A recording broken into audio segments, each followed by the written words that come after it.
to all the time. Please welcome Kay Capozzi.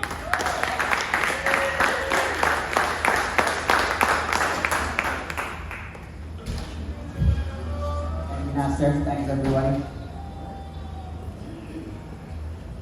Guys, I'm in therapy now. Woo! I mean, right now. I can't afford my copay. You know what I mean? Just like, people seem like good listeners. So, just go from there, you know? Just trying to do the right thing, you know? This for-profit healthcare is a lot, too much, you know? And it's no good. It's no good. I just celebrated 4 years in my relationship. You know, 4-year anniversary. It's pretty good. Pretty good. It's like, it's great. It's like, I couldn't imagine dating today. I couldn't imagine dating today. Right? You guys, you have no idea what it's like. You meet these people, right? They got 9,000 different sexual identities, right? Preferences. Too many, right? They're like, hi, I'm a sapio, spectral, senator's aides, third cousins, bi-curious, queer, pan, poly, Pomeranian, gender fluid, and I'm like, I'm just bored. Are we fucking or what? What are we doing, people? You know? It's like, it's great. My girlfriend has a 14-year-old daughter. I have a 14-year-old son. So kind of like the Brady Bunch if they're pro-choice, you know? It's like, we're not having any more kids. We got 2 kids going to high school. It's a wrap. There's no more. Nothing there, right? Nothing there, you know? But it's good. Yeah, the only thing is, it's a little problem, is that I'm from East Boston, and her family is from South Boston. So it's like, we're kind of like a white trash Romeo and Juliet. You know? It's like I may be white trash, right? You know, I am. But I have full custody of my son. I do. Thank you. It's like, it's wild to get full custody, right? I had to leave him home alone tonight because he's too old to leave at a fire station. It's true. It's like, and his mom, she lives in another state. Mania? I don't know if you guys heard of it. It's a cool place to visit. You don't want to live there, you know? You don't want to live anywhere where the shadow people are the majority of the population. It's too many people, right? Like, shh, all day long, you know? All day long. But actually, I got full custody about 4 years ago. And I was psyched. And then the pandemic hit. You know? It was right at the beginning of the pandemic. And it was just like, not the best time to become a single parent. You know? It was just like, I was like, I'm a single dad with my kid, and I got laid off from my job, and then all of a sudden, I'm a teacher, you know? I wasn't just a teacher, I was the principal, I was the hall monitor, I was the lunch lady, I was tech support when the whole thing crashed, right? I couldn't handle it. Like, it was too much for me. I was just getting stressed out all day long. I'm getting emails from his teachers, like, Mr. Capozzi, it doesn't seem like your son's paying attention right now. I said, yeah, but he's killing in Fortnite. The school thing doesn't work out. We're going to work on this Twitch revenue, try to get some money that way, see what happens, you know? See what happens. It was too much. It was like all day long, I'm just home, I'm doing dishes and laundry and dishes and laundry and dishes and laundry. It was just like, I get why 1950s housewives were addicted to day drinking and amphetamines.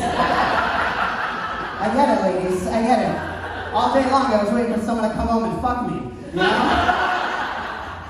It's true. It's true. Fuck. Like, I feel like being a parent is a lot like being a teenager. You know? Because I still have to hide all my drugs and my dildos. You want to find that? My kid would be like, Dad, why has this got 2 heads? It's like, fucking mind your business, buddy. Trying to have a good time here, you know? Trying to have a good time. Just saying. I had to get my kid on Adderall recently because my prescription wasn't lasting me the whole month.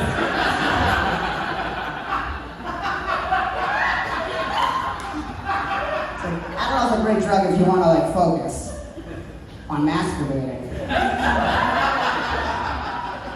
Just going through thumbnails and like I can't even make a choice of just like fucking thumbnails, you know?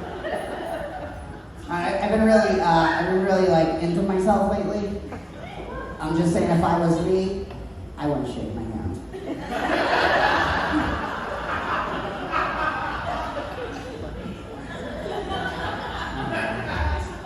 I was born and raised in East Boston.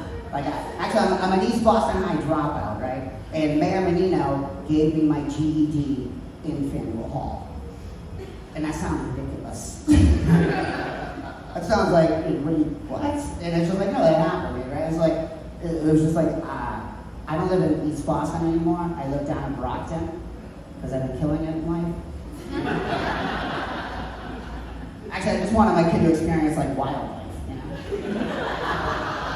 Like, dude, there's trees, you know? I seen deer. I never seen a deer in my life. Now I almost hit like 5 of them. I was like, I can't believe these things exist, dude. It was wild, you know? It was wild.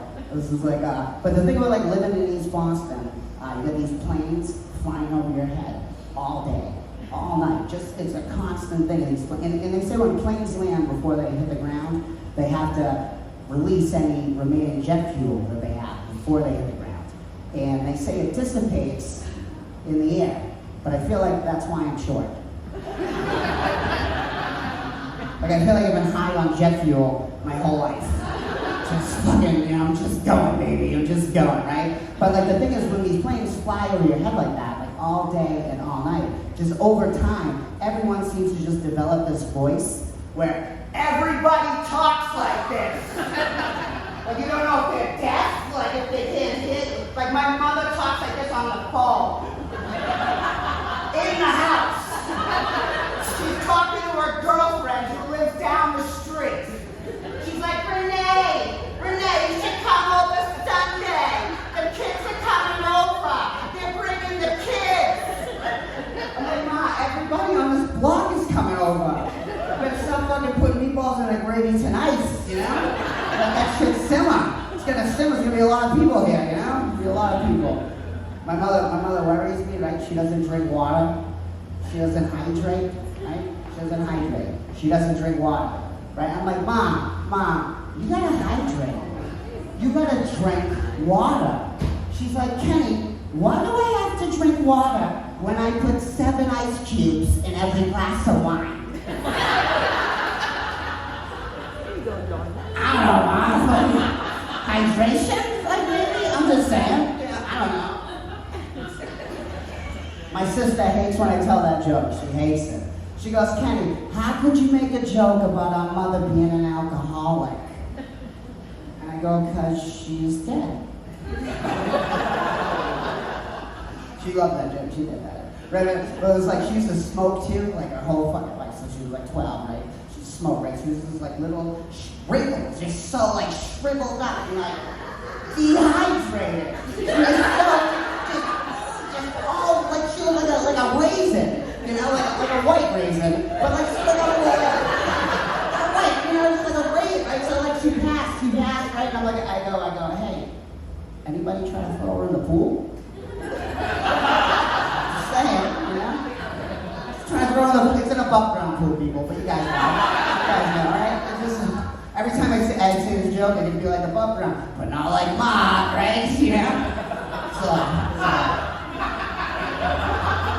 But I was like, so like when my mom passed, it's kind of like when I met my girlfriend and her mother, South Boston, like Southie, South Projects. So, and I'm from East Boston. You from Southie? So, okay.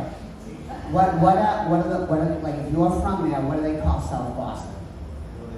Yeah, locals. What do they say? Like, no, something else. God's country. Right? What? I don't know what you're saying.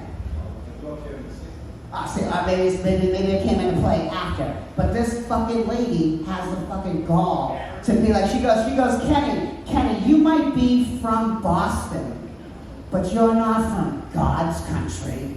And I'm like, oh, and I get it, dude, I get it. Because you know, you get a Boston thing, you think you're better than, I get it. But she thinks she's like better than me, you know, and I gotta be like, oh, God's country? God's country, you go to church, it's like the spoon, the syringe from here on in. You know, we're not supposed to wait communion by the gram, right? Like the body of Christ doesn't come in a bundle, people, you know? It's like, that's not the host, that's heroin. That's heroin, right? And then I go ever hear a junkie uncle or junkie will be like, kid, it's not even heroin anymore. It's fentanyl. And I'm like, yeah, nothing but the best in God's country. I mean, what are we doing, right? Nothing but the best, right? I love talking to old junkies, like, because I used to be one. I did. Back in my 20s, like, before my kid. Like, I'm so Boston. When I was on heroin, my arm looked like a map of the MBTA. It's true. So, like, I love talking to old junkies because there's, like, not a lot of us. We're like a dying breed, you know? It's like occupational hazard. You know, occupational hazard, right? So it's like, I love talking. It's like, when you get older, you start reading obituaries, and it's always sad when somebody dies. Especially, like, an overdose or something. It's always sad, right? And when you read the obituaries, it's like, so-and-so died unexpectedly, right? So-and-so died suddenly, right? I'm reading the obituaries. It goes, so-and-so died of a courageous battle with drug addiction. And I was like, I did heroin for like a decade. I never felt like a hero. I was like, but this person, they were out there right on the front lines. Fighting the good fight. You know, like we should just erect a statue in the town square. Just like, everybody can Posey, thanks a lot. Have a great night.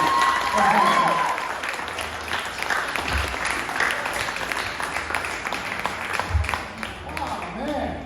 Hey, I gotta take a trip to God's country, man. I'm trying to think of a hero of my